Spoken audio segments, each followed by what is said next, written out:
two universes have collided, bringing the Pokemon anime's hero into the video games in a meaningful way for the very first time. So let's talk about Ash Ketchum's very first serious digital adventure.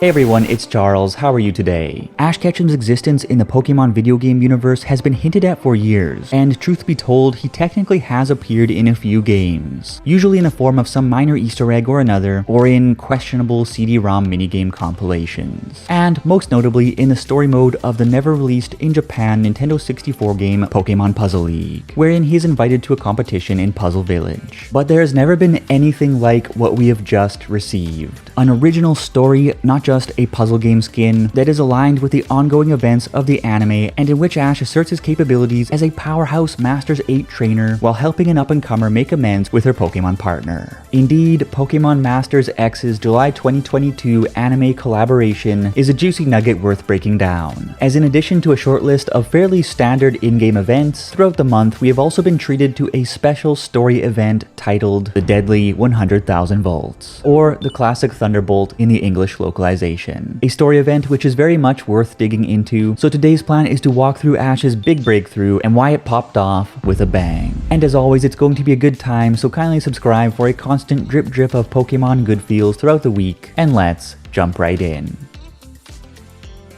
The Classic Thunderbolt begins by introducing Ash as a young man from Pallet Town who is currently training for the Masters 8, immediately connecting his appearance to the ongoing events of the Pokemon Journeys anime. And that is what I like to see. Apparently, Ash and Pikachu's training has led them to Paseo, the artificial island upon which the story of Pokemon Masters X takes place, where he soon bumps into Tina and your Vapid player avatar, but is so hungry that he faints and can't get back on his feet until Lear, the founder of Paseo, gives him enough food to fill up the tank. Hungry Ash Ketchum is Ash Ketchum in character through and through, making for a nice opening stroke to the story. But the first big banger moment comes shortly after when Lear presses Ash about his fairly boisterous levels of confidence, and Ash responds by calling out his entire Pokemon Journeys squad to back up the flex. Pikachu, Hugonite, Batman Jackal, Mr. Fish, the Ugly Duckling, and Gengar. All the boys and maybe the girls are here, and that is nifty as a shiftry. Any hoot hoots? Ash explains that his goal is to become a Pokemon Master, because apparently that pretty much means nice to meet you in Ash Ketchum speak, and he asks Lear for permission to stick around and train on the island. Typically, when Ash makes a minor video game cameo, for example in the Pokemon Go 2019 April Fool's Day event, or in Pokemon Ultra Sun and Ultra Moon, he is decked out in his OG clothes as a nostalgic callback to the days when he was an incompetent goof still green behind the ears, aka the Ash that most older fans are familiar with, which in itself always makes for a good time. But that said, I was happy to see that this time around, not only have they brought in Ash's Pokemon Journeys character design, but also the skill and experience that he has built up over the years. We first see his skill at play when he begins practicing sync moves with Tina and the player and masters the mechanic faster than you can say flaky butter biscuits, which makes sense given how many battle mechanics the man has acquired in recent times. By comparison, Tina and her Flareon simply cannot get a handle on the move, causing a quarrel in the midst of which Flareon runs off angrily. Tina then explains to Ash that she and Flareon have been fighting very frequently these days, but that their differences didn't always flare up like this, back when Flareon was still an Eevee, the unruly fire-type evolution archetype. Where have we seen this before? Ash then leverages his experience, telling Tina not to worry as he has seen all kinds of Pokemon with all kinds of personalities over the course of his travels, that Flareon is simply going through a rebellious stage, and that he has been through this with his own Pokemon as well. This is already a great pep talk that showcases the growing pains that Ash has went through over the years, but it's made all the spicier by the shots of Charmander, Charmeleon, and Charizard that pop up as he explains that only through his determination to get along with them, and by doing everything he could to show them how he felt, they were ultimately able to push through the dark days and walk out into the sunlight together. Even adding that he and Pikachu didn't get off on the right foot either, referencing their difficulties back in episode 1 of the anime. Delicious. Anyways, Ash being typical Ash, he offers to help Tina search for Flareon before it gets too lonely, and they head out on this mission together.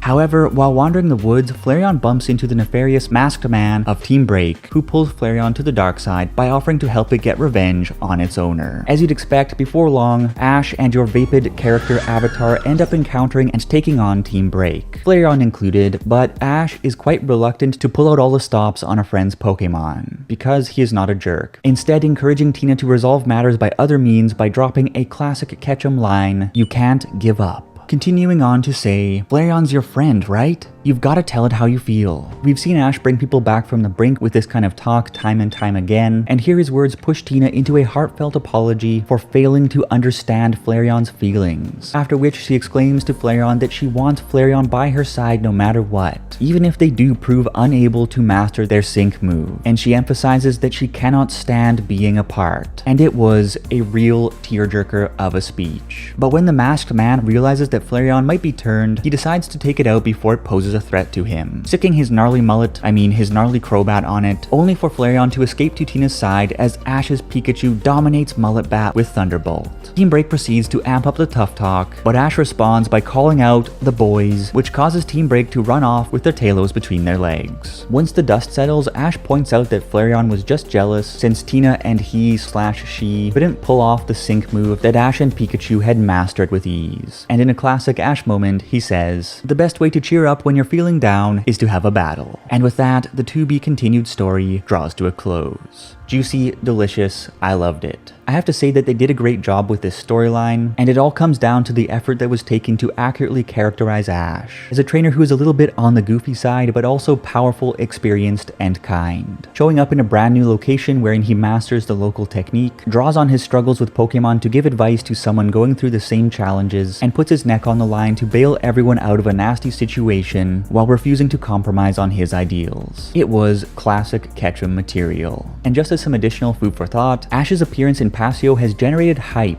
around the possibility of Ash and Red having a direct encounter in a future Pokemon Masters X story event. Of course, there are some out there who will argue that this does not make sense because Ash is Red, since Ash is essentially a stand-in for the player avatar characters of the games, but one, saying that Ash equals Red is like saying that Fullmetal Alchemist and Fullmetal Alchemist Brotherhood are the same show. That is, while they may have initially grown out of the same material, they soon developed their own very distinct identities. 2, we have seen Ash encounter plenty of other player avatar characters, including Big Boy Jimmy, over the course of his travels. And 3, Ash and Red can already be seen as two different people in the Pokemon Masters EX world, as you can see on screen at this very moment. Personally, I think that Pokemon Masters X will be a fun environment in which to test that interaction out, but how about you? Do you want to see Ash and Red team up or duke it out in a future Pokemon Masters EX event? Were you happy about Ash's appearance in the Classic Thunderbolt? What has your favorite Ash Ketchum reference or cameo over the years been? And how would you like to see Ash brought into the video games in the future? I'm curious what you think, and as always, let's chat.